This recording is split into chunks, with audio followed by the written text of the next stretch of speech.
이제는 이제 대정부 질문 관련해서 내용을 좀 더 짚어보도록 하겠습니다. 내일부터 사흘간 대정부 질문을 실시하는데요. 여야 간 입장이 첨예하게 갈리는 와중에 치열한 질의가 있을 것으로 보입니다. 야당은 뭐 아무래도 후쿠시마 오염수 방류 논란이겠고요. 그리고 노동개혁 등의 3대 개혁에 대해서 비판하는 메시지를 낼 것 같습니다. 반면에 여당은 이제 선관위 관련 이슈가 좀 나올 것 같은데 서정욱 변호사님 지금 어떻게 좀 전망을 하고 계신지요? 지금 이제 아마 야당 입장에서는요, 이재명 대표가 이제 곧 아마 쌍방울이나 백현동으로 또 소환되고 영장이 또 올 가능성이 상당히 높아 보입니다. 그러다 보니까 이제 야당은 이게 유일하게 이재명 대표의 구명줄은 일본의 후쿠시마 처리수 있잖아요. 네. 이거밖에 없는 거예요. 이게 만약에 방출하면 국민 관심을 그쪽으로 돌려보자. 이슈를 이렇게 덮어보자. 따라서 아마 이게 일본의 오염수 처리수 방류 이쪽으로 이게 아마 총력을 기울이지 않겠는가 이렇게 보이고요. 반면에 여당 입장에서 지금 이게 대통령실은요, 이번에 선관위 사태를 거의 국가 비상사태로 아주 이게 위급한 사태로 인식하고 있습니다. 총선이 얼마 안 남았어요. 그런데 만약에 위원들 또 위원장이 사퇴하면 상당히 문제가 될 수 있잖아요. 그래서 아마 이게 총력적으로 저는 선관위 어떻게 환골탈퇴시킬 것인가 이런 문제도 있고요. 그다음에 감사원과 권익이 있잖아, 전현희 이런 데 문제 아마 이게 이런 이슈가 충돌할 걸로 보입니다. 네, 지금 현재 뭐 방금 말씀하셨지만 선관위 이슈가 국민들의 공분을 많이 사고 있습니다. 여야가 선관위 고위직 자녀 특혜 채용 의혹에 대해서 국정조사에 합의를 한 상황인데 방향성을 두고는 다소 온도차가 느껴집니다. 먼저 영상 보고 오시죠. 선관위가 내부에 골마 터질 대로 골마 터진 것이 확인되고 있습니다. 공직 세습에다가 아빠 찬스, 형님 찬스까지 최대한 해온 악습이 고질적으로 그동안 지속되었다고 하는 많은 증거들이 드러나고 있습니다. 이런 환부를 도려내지 않고 어떻게 대한민국이 올바로 설 수가 있겠습니까? 민주당은 단호하게, 엄정하게 국정조사를 실시할 겁니다. 다만 다른 이유로 해서 선거관리위원회 중립성을 훼손하려는 시도에 대해서는 저희들이 처음부터 철저하게 막을 겁니다.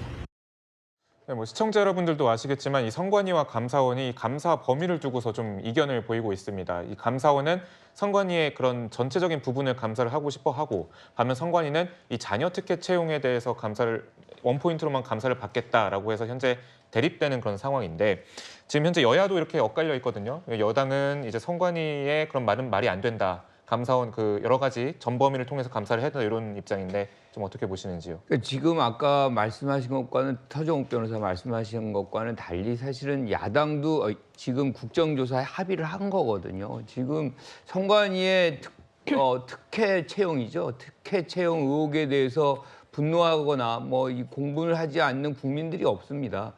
따라서 야당도 똑같은 입장에 있기 때문에 이거는 여야가 가리지 않고 굉장히 집중적으로 지금 대정부 질문을 할 공산이 크고요. 이제 차이가 있다면 결과적으로 어떤 경우건 선관위라는 것은 헌법기관인 것이고 여기에 중립성, 독립성은 반드시 유지가 돼야 되는 것이고 지켜져야 되는데 여기서 선관위원장 사퇴하라 등등의 어떤 부분들이 너무 정치적으로 지금 공세를 이어가는 것이 지금 여당에서 나오고 있다는 것이 야당의 입장이거든요. 그래서 너무 확전하지 말고 지금 가장의 근본적인 문제라고 할 수 있는 특혜 채용 부분에서 집중적으로 감사를 하는 것이 맞다라는 것이 야당의 입장인 거죠. 네. 제가 여기 한 말씀만 드리면요, 우리나라는 이제 상권 분립입니다. 대만은 5권 분립도 있어요. 이 말은 선관위가 완전히 독립되게 사부가 아니에요. 선거관리사무는 기본적으로 행정사무입니다. 행정사무. 따라서 선관위는요, 입법부 소속도 아니고 사법부 소속도 아니에요. 기본적으로 행정사무예요. 따라서 우리 법원 감사원법 24조는 입법부는 감사를 제한하고 그다음에 사법부도 제한하고, 근데 선관위는 감사할 수 있다. 이게 우리 법입니다. 앞으로 전면적으로 감사를 해야 된다. 이래 보고요. 하나만 더 지적하면요, 지금 이게 가장 문제는 선관위가 법원의 하급기관이 돼 있는 거예요. 대법관이 선관위원장을 겸직하고 지방감액의 판사가 위원장을 겸직해요. 자, 그러면 선관위가 불법 선거운동을 단속했다. 고발을 누가 합니까? 판사가 고발합니다. 그럼 이게 재판은 누가 합니까? 판사가 합니다. 자기가 고발하고 자기가 재판해요. 이게 말이 됩니까? 우리 로마법의 대원칙이 누구도 자기 사건에 자기가 재판관이 될 수 없다. 이거 아닙니까? 오히려 선관위는요, 사법부로부터 독립돼야 돼요. 이 말이 법관이 위원장 겸직하는 관행은 위헌적인 관행이다. 이게 허영 교수가 우리 헌법학의 태도입니다. 허영 교수가 한 말이에요. 따라서는 앞으로 이게 선관위의 근본적인 지위나 이걸 이렇게 헌법에 맞게 바꿔야 된다. 이런 겁니다. 네, 차장님 하나 우려되는 점이요. 지금 감사원과 선관위가 감사를 받냐 안 받냐, 그리고 감사의 범위를 두고 계속 충돌을 하고 있거든요. 네. 이러다 보면 지금 총선이 10개월 정도 남았는데 이 선거 관리가 제대로 될지 좀 우려가 됩니다. 네. 뭐 그 선관위가 이제 그 선거 관리를 전문으로 하는 기관이기 때문에 채용 논란과 상관없이 총선 준비는 뭐 차질 없이 잘 진행이 될 거라고 예상이 됩니다. 다만 지금 선관위의 경우에는 굉장히 좀 곤궁한 처지에 처해 있을 수밖에 없는 것이 국민적으로 여론이 굉장히 따가운 아빠 찬스 채용 논란에 지금 휩싸였기 때문에 이 부분에 대해서는 잘잘못을 감사원 감사를 통해서 분명히 가려내고 책임자를 처벌한 다음에 재발 방지책을 마련해서 국민으로부터 신뢰를 회복하는 것이 가장 중요한 겁니다.